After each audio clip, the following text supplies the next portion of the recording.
पहले जन्म में कमल कहाँ से होगा? कहते हैं वेद व्यासी महाराज कहते हैं लक्ष्मी माता को ममता जग गई, लगा कि मेरा एक बेटा मेरा एक बेटा। लक्ष्मी माता के हाथ में कमल था और वो कमल को उन्होंने फेंका सरोवर में। हे भगवान विष्णु को अगर सबसे कोई प्यारी चीज है तो वो कमल है। पद्मनाभम सुरेशम, और जैसे माता ने फेंका इसको दिखाई पड़ा कमल का फूल, उठाया कमल का फूल सूर से और लगा भगवान को। अरे तेरे घर राष्ट्रपति जी आ जाए उसके लिए क्या व्यवस्था है आपकी? कुछ तो सोचोगे ना। हम ठाकुर को अनंत कोटि ब्रह्मांड नायक को बुला रहे हैं, उनको कुछ तो हम देंगे ना। पत्रम पुष्पम फलम तोयम यो मे भक्त्या अपेक्षित, कुछ तो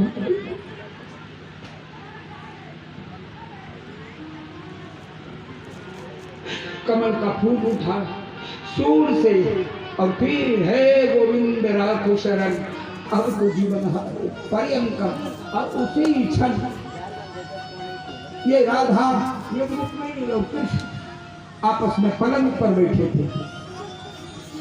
भगवान अचानक उदासीन हुए, अचानक उतर गए पलंग पर से। और उतर करके ये दरवाजे का की जो किवाड़ी थी उसको पकड़ लिया। भगवान उद्विग्न हैं, अशांत हैं। हाथी पुकार रहा है, हे गोविंद राखो शरण, मुझको जीवन हानि है।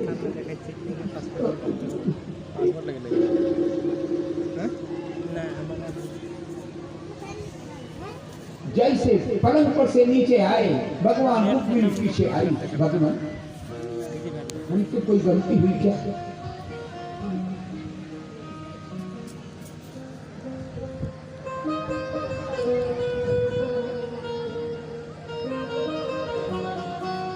नहीं रुक्मिणी, तुमसे कोई गलती नहीं। आप इस कदर क्यों रो रहे हैं भगवान?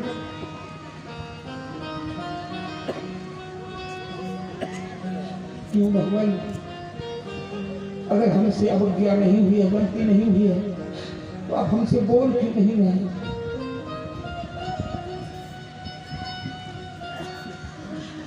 पर्यंकम विसृजन गणान गण्यन लिख देते थे गद गदे की।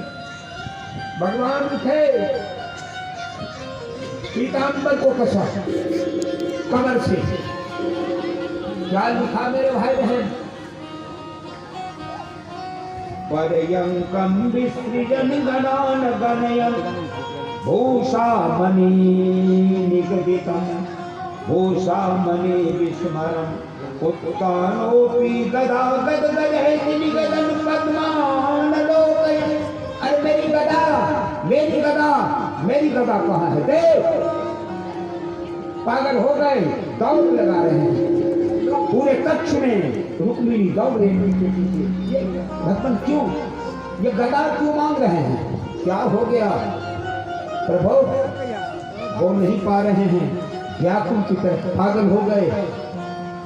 केवल गरुड़ आए सामने। गरुड़ ने कहा भगवान सेवा बोलिए। गरुड़ तैयार है। पलंग का त्याग किया, रुक्मिणी का त्याग किया। और एक बार जब देखा ये अब जाना चाहते हैं गहरे जल में, डूबना ही चाहते हैं। भगवान ने पीतांबर कसा, गरुड़ पर सवार हुए और केवल रुक्मिणी के पास बोले हाँ, केवल हाँ, केवल हाँ। और फिर आकर के कहा जहां पर सरोवर में हाथी डूब रहा था, फिर वहां आकर के बोले। एक ने कहा नहीं, बोले गो। और बिंद आकर के बोले जहां पर हाथी था। गो बोले वहां, बिंद बोले जहां हाथी। भगवान आकाश मार्ग में गरुड़ पर उड़ते चले आ रहे हैं। एक बार कारोबार मेरे भाई बहन।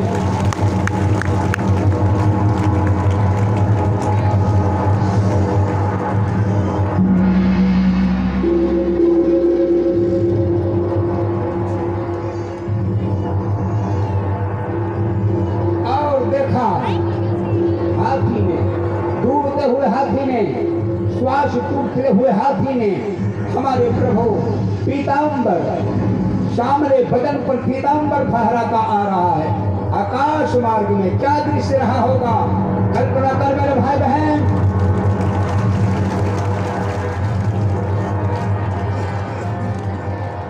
क्या देखा हाथी ने? गजनी रखो, गजनी रखो। गज ने देखा, क्या देखा? फहरान बसंती,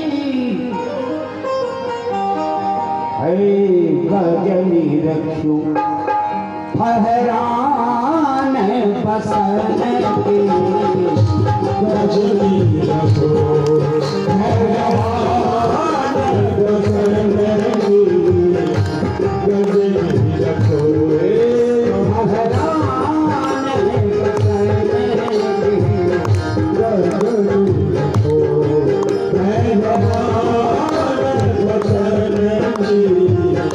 गजनी रखो मेरे भाई बहन, ये सूर्य के किरण की गति बड़ी तेज है,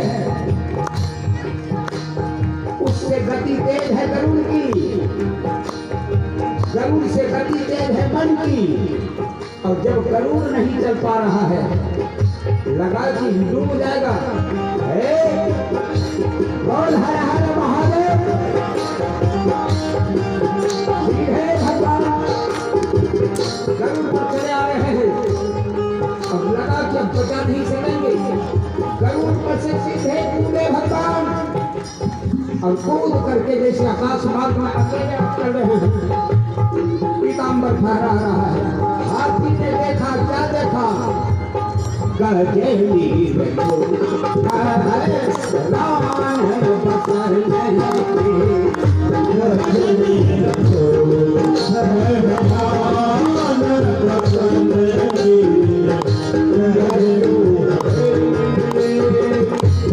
लगो ललकी कमल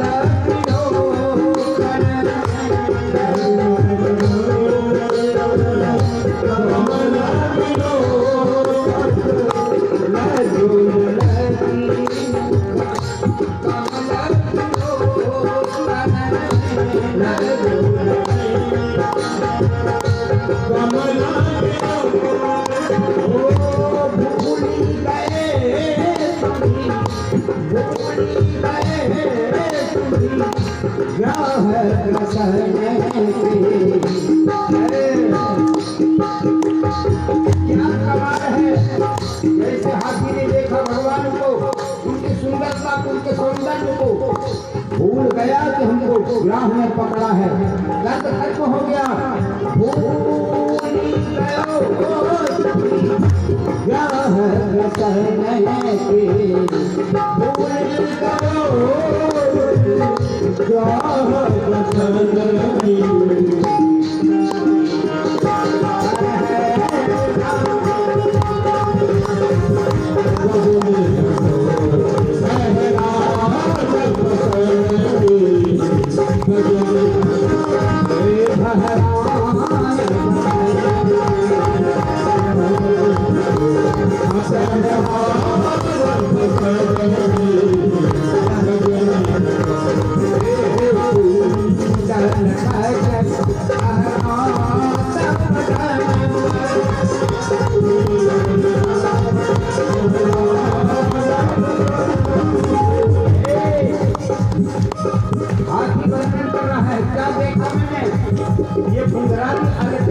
कपोल को छू रहा है, उल्टा लटक रहा है,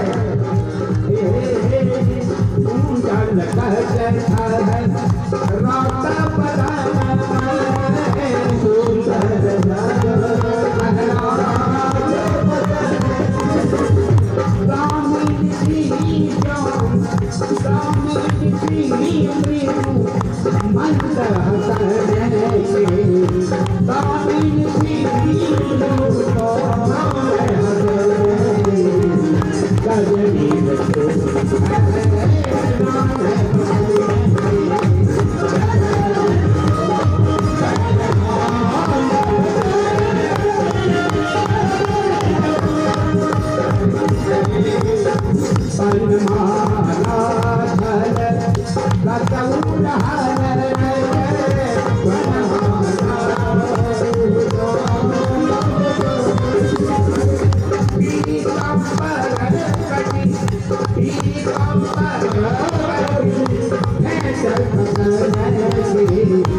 पर उनकी घुंघराली अर्घ्य जो है उनकी चलिया में छूट जा रही है।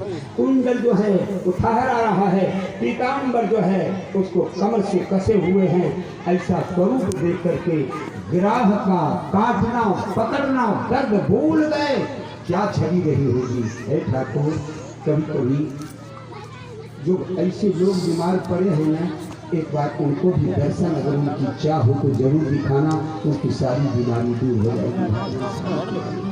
आज जैसे देखा कूद गए गरुड़ पर से, गरुड़ को जैसे घसीटते हुए आ रहे हैं, भगवान तेजी से बढ़ते आ रहे हैं और आकाश मार्ग से सीधे अपना हाथ ऊपर किया, नीचे किया और नीचे हाथ करके हाथी का सूर पकड़ करके भगवान सीधे आकाश में खींच दिए। ताली बजाओ। उठाकर खींच लिए और खींचने के बाद अब तो हाथी का पांव पकड़े हुए है ग्राह, वह भी ऊपर की ओर लटक रहा है। आकर के भगवान ने सुदर्शन को कहा, सुदर्शन जा ग्राह को पहले खत्म कर। ग्राह का क्या कहा, सोनतः सरुस्सु बलेन गृहीत आर्तो, सोनतः सरुस्सु बलेन गृहीत आर्तो गर्भमति खम उपात चक्रम। उठाया उच्छिष्ट सांकुज कर्म गिरमाह कृच्छा, अपने हाथ से सूर से जो कमल का फूल उठाया उससे कहा। अब हाथी तो ऊपर की ओर गया, नीचे ग्राह है, सुदर्शन ने उसे काट डाला, फाड़ डाला और उसके बाद तब जमीन पर ला करके उसे रखा है। एक ने पूछा, भगवान आप उद्धार करने हाथी का आए थे कि ग्राह का आए थे? भगवान ने कहा बात ऐसी है, करने उद्धार तो आया था हाथी का, लेकिन क्योंकि जो हमारे भक्तों का पांव पकड़ लेता है तो भक्त से पहले उसके पांव पकड़ने वाले का मैं उद्धार कर देता हूँ, क्योंकि उसे हमारे भक्तों का पांव पकड़। और बोले भैया इतना जो भगवान ने हाथी को सुरक्षा दिया, हाथी के लिए दौड़े, वैकुंठ का त्याग किया, इसका क्या कारण था, कौन था यह? बोले ये पूर्व जन्म का एक धूम नाम करके राजा था। दरअसल अगस्त जी आए थे, उनको उठकर के प्रणाम करना चाहिए था, संत को उठकर प्रणाम नहीं किए थे, उन्होंने साथ दे डाला। अरे संत के आने के बाद भी हमारे जैसे लोग तेरे ये घर पर आते हैं, गृह में आते हैं, क्या इतनी भी मर्यादा नहीं, क्या इतनी भी सभ्यता तेरे को पता नहीं कि आकर के प्रणाम करो? ले मैं तुम्हें साथ देता हूँ कि इस तरह बैठा तो हाथी रहता है ना, तुम हाथी की योनि प्राप्त कर लेता। बोले ये ग्राह कौन था? बोले एक ये हूहू नाम करके गंधर्व था, गंधर्व। और ये कुछ लोग देवताओं में एक जाति है जिसका काम ही है ये सबका मनोरंजन करना, ये उसी में सब था। हूहू गंधर्व ये सबका मनोरंजन करते फिरता था। लेकिन एक दिन देवल ऋषि गए स्नान करने के लिए, इसको चूहल सूझी, इसको विनोद सूझा, इसको हूहू को जैसे स्नान करके वो भगवान सूर्यनारायण को अर्घ्य दे रहे थे कि वह पानी के भीतर डुबकी लगा के आया और इसके पांव को मजबूती से पकड़ करके हिला दिया जोर से। जैसे हिलाया वो बेचारे चिल्ला करके दौड़े, बचाओ अरे बचाओ बचाओ बचाओ करते हुए जब गए तो यह पानी से बाहर निकल करके ठठाक करके हंस रहा था। क्या हुआ? आप डर गए, अब डर गए, इतना कहना था। वो ऋषि क्रोध में थे, उन्होंने साफ दे दिया कि तू जा, तू पैर पकड़ता है ना, सबको डराता है ना, तो तू जल का जीव बन जा, तू ग्राह बन जा, ग्राह बन जा। बोले भगवान हमने बुरा तो कुछ भी नहीं किया, हम तो आपका पैर पकड़े थे। बोले इसीलिए तो ग्राह बनेगा ना, तो सबका पैर जब तक पकड़ेगा उसमें से जिस दिन हाथी जैसे भक्त का पाँव पकड़ेगा ना, उसी दिन तेरा भी उद्धार हो जाएगा। इसलिए पाँव पकड़ने के बाद आदमी का उद्धार होता है। और ऐसे करके भैया ये किसी हाथी की कथा नहीं है, ये हमारी और आपकी कथा है। और हम इतने निश्चिंत न हो जाएं, सारी शक्ति परिवार को न समर्पित कर दें, भगवान के चरण में समर्पित हो जाइए, भजन करते रहिए, परमात्मा आपकी सुध लेते रहेंगे। एक बार दोनों हाथ उठा के बोलिए हर हर